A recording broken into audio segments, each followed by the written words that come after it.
garlic, guys. Itong ating sunod ng ating garlic. Ayan, dapat maraming garlic para masarap ang ating butter garlic.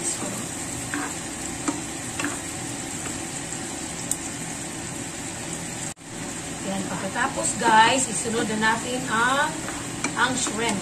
Ayan.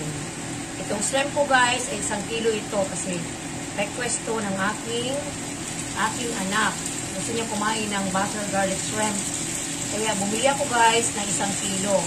Kasi pwede naman itong initin. Itong shrimp.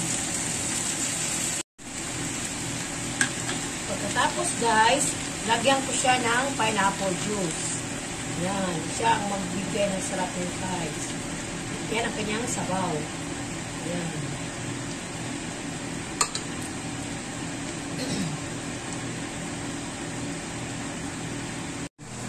Konti na lang guys, magluto na itong ating butter garlic shrimp. Ayan o, yan sabaw o. Yan, malapot na siya. Yan. Ano lang ito guys, butter, pineapple juice, tomato sauce, tapos itong garlic. Ayan, meron din itong kunting sugar. Hindi ko ito guys nilagyan ng water. Ayan. Hindi, ano lang ito, pineapple juice yung sabaw niya.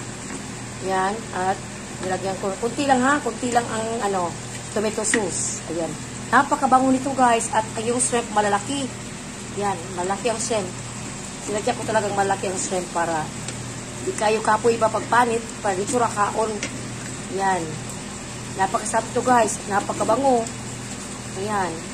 Malapit itong maluto kasi gusto ko lutong-luto talaga siya. Kasi ang kakain yung anak ko ba. Ayan. Ayan, malapit na, konti na lang. Malapit itong maluto. Ayan, thank you for watching guys. Bye-bye.